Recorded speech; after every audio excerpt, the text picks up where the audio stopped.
आज की बात को मैं एक सच्ची घटना जो घटी हुई है उसे कथा के रूप में आप लोगों के सामने प्रस्तुत करूंगा और उससे जो निष्कर्ष और आशय निकलेगा वह स्वतः ही स्पष्ट होगा कि महाराज जी बहुत पूजा पाठ करते हैं लेकिन कुछ लाभ नहीं हो रहा है। पूरे नियम से, पूरे संयम से भगवान में ही मन लगाते हैं, मन लगाए रहते हैं, लेकिन कुछ भी लाभ नहीं हो रहा है। एक भक्त बोले कि महाराज जी हमारी कुछ कामनाएं हैं, हमने उसके लिए जो भी कार्य करना था हमने उसको किया और हमें भगवान की तरफ से इशारे भी मिल रहे हैं,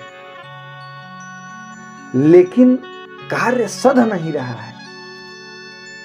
तो भैया मेरे प्रभु नारायण जी, अगर आपको भगवान के इशारे मिलने लगेंगे और आप भगवान के इशारों को समझने लगेंगे तो हे नारायण आप भौतिक चीजों की कामनाएं क्यों करेंगे। अगर जब आप नारायण की इच्छा को समझने लगेंगे कि नारायण आपके लिए कुछ इशारे कर रहे हैं और उसके बाद भी आप सोचेंगे कि हमें सांसारिक वस्तुओं में उन्नति प्राप्त हो, इसका मतलब अभी परिपक्वता की कमी है। आप जिन इशारों को नारायण का इशारा समझते हैं वह आपकी चेतना की दबी हुई बातें ही हैं। अब सुनिए एक कहानी जो कि कपोल कल्पित नहीं, वास्तविक कहानी है। एक व्यक्ति जो कि बहुत ज्यादा धन का आकांक्षी था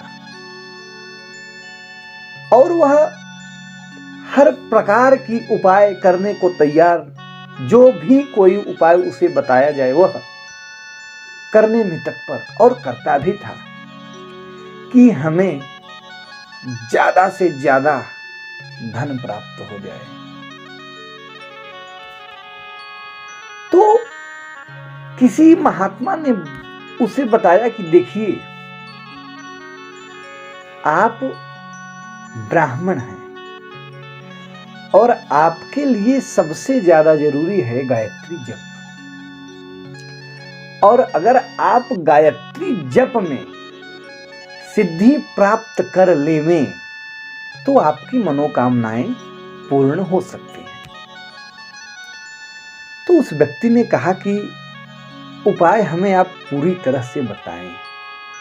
तो उन्होंने कहा कि देखिए गायत्री का अगर पुरस्चरण कर लिया जाए, गायत्री अनुष्ठान में एक पुरस्चरण का विधान है जिसमें उसी मंत्र का, गायत्री मंत्र का 24 लाख बार जप करना पड़ता है।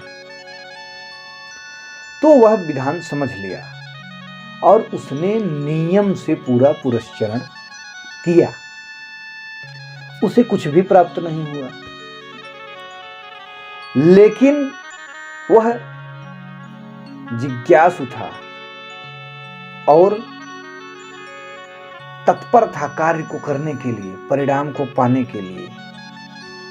तो उसने पुरस्चरण को दोहराया, दोबारा पुरस्चरण किया, कोई लाभ नहीं। 3 बार उसने पुरस्चरण पूरा किया, 3 बार, और उसे कुछ भी हासिल न हुआ। अब उसके मन में सच्चा वैराग्य उत्पन्न हुआ। क्षणिक वैराग्य नहीं महाराज, सच्चा वैराग्य। 3 बार उसने मेहनत किया, अनुष्ठान किया, जप किया। जब कुछ भी न हासिल हुआ तो उसने संन्यास ग्रहण कर लिया। और जैसे ही वह पूर्ण रूप से सन्यासी हो गया, माता गायत्री प्रकट हो गई और बोली कि बताओ क्या है तुम्हारी इच्छा, तुम क्या चाहते हो, मैं तुम्हें सब कुछ देने के लिए तैयार हूं, बस तुम बताओ कि तुम्हें क्या चाहिए। तो व्यक्ति बोला कि जी अब तो हमें कुछ भी न चाहिए, जब हमें चाहिए था तब आप आई नहीं, लेकिन अब मैं ऐसी अवस्था और ऐसी स्थिति में हूं कि मुझे कुछ भी न चाहिए। गायत्री माता ने बार बार उससे कहा कि नहीं बताओ तुम्हें क्या चाहिए। उसने कहा जी अब मुझे कुछ चाहिए ही नहीं, अब मैं मस्त हूं, जिस हालात में हूं अब मुझे किसी भी वस्तु की आवश्यकता ही नहीं है। मैं जिस अवस्था में हूं यह मेरे जीवन की सर्वश्रेष्ठ अवस्था है, मैं इसी अवस्था में ही रहना चाहता हूं। मैं अब किसी प्रकार की कोई बदलाव नहीं चाहता और किसी भी प्रकार की कोई वस्तु नहीं चाहता। हाँ, अगर आप उस समय आ जाती तो हो सकता था कि मैं चीजों को ग्रहण कर लेता, क्योंकि उस समय मेरे मन में इच्छा थी, लेकिन आप उस समय क्यों न आई। तो माता ने कहा कि देखो, तुम्हारे पूर्व जन्म के बहुत बड़े बड़े महापाप थे, कई जन्मों के तुम्हारे कई बड़े बड़े पाप थे, तो तुम्हारे 3 पुरस्चरण से तुम्हारे पापों का नाश ही हुआ है। और उसके बाद जैसे ही तुमने सन्यास में प्रवेश किया तो तुम पुनीत हो गए, पवित्र हो गए, और मैं तुम्हारे इस साधन से प्रसन्न हूं और आ गई। और वो जो तुम्हारे प्रारब्ध थे, तुम्हारे 3 पुरस्चरण का जो अनुष्ठान था उसी में समाप्त हो गया। तो उस व्यक्ति ने कहा कि जो भी हुआ अच्छा हुआ, क्योंकि अगर मैं अब पावन और पवित्र हो गया हूं तो मुझे भी ऐसा महसूस हो रहा है कि जो पुरानी बातें थी, जो पुरानी चाह थी, वह केवल अपवित्रता और मलिनता के कारण थी, क्योंकि उन चीज़ों की तो मुझे कोई आवश्यकता थी ही नहीं। और अब मैं जिस अवस्था में हूं, मैं परम आनंद की अवस्था में हूं। तो देखिए, जो भी व्यक्ति अगर परेशान है कि कार्य नहीं हो रहा है तो कारण आप समझ सकते हैं, लेकिन अगर भगवान की कृपा रही और भगवान की कृपा हो गई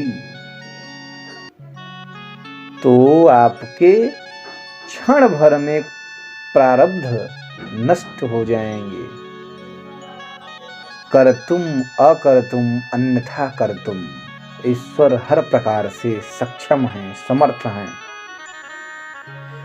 सुदामा के भाग्य में धन, वैभव, ऐश्वर्य था ही नहीं, और सुदामा को चाह भी न थी, लेकिन क्षण भर में चावल के दानों को ग्रहण करते ही उनका रोम रोम पुलकित हो गया, और उन्होंने पल भर में उनके सारे प्रारब्धों को नष्ट करते हुए द्वारिका के जैसे सुदामापुरी को बसा दिया।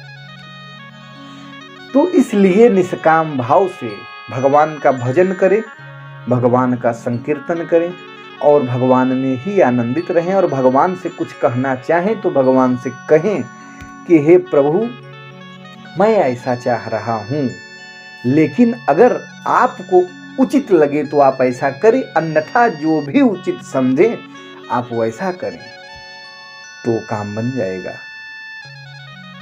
और भगवान आपके लिए कुछ भी क्षण भर में करने के लिए तत्पर भी हैं, लेकिन आपका भाव जो है वह पवित्र होना चाहिए, पावन होना चाहिए।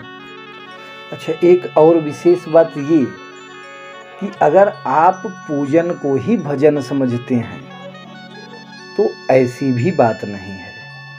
यह पूरा संसार भगवान का बनाया हुआ संसार है, ऐसा हमें विश्वास होना चाहिए, क्योंकि सत्य यही है, पूरा संसार भगवान की ही बनाई हुई रचना है। अब यहाँ पर जो भी कार्य हैं, जो भी कार्य हमें आदेशित हो रहे हैं, भगवान की इच्छा से ही हो रहे हैं। अब हम जो कार्य कर रहे हैं वह भी हमारे पूजन और भजन का ही हिस्सा है। हाँ, उसके अलावा अगर आपको समय मिल रहा है तो भगवान के संकीर्तन में, भजन में विशेष रूप से आप लग सकते हैं, लेकिन अगर आप कहीं कार्य में जुटे हुए हैं तो वह भी भगवान के आदेश से ही आप कार्य में लगे हुए हैं, उसे ही आप पूजन यज्ञ समझें। इसीलिए कहा जाता है कि कर्म ही पूजा है। तो जो भी कर्म हमें, जो भी जिम्मेदारियों के साथ में कर्म हमें करने पड़ते हैं, वह भी भगवान की मर्जी से ही संभव है, अब भगवान का ही आदेश है, इसलिए वह भी भजन और यजन ही है। तो हमें ऐसा न समझना चाहिए कि हम जो कार्य कर रहे हैं वह अलग है और जो पूजन पाठ है वह अलग है। जो हम कर्म कर रहे हैं वह भी जो है पूजन का ही हिस्सा है, वह भी पूजन ही है। तो हमें ऐसा समझना चाहिए और खिन्न भाव लाना ही न चाहिए। हमेशा आनंद स्वरूप में स्थिर होने का, स्थापित होने का जो है प्रयास करते रहना चाहिए और ईश्वर की कृपा होना सुनिश्चित है। बस मन में भाव बना के रखना है और हम जैसे ही पात्रता को प्राप्त होते हैं तो चीज़ें अपने आप भगवान की मर्जी से जैसी होनी चाहिए वैसी होती चली जाती है। जय जय श्रीमन नारायण।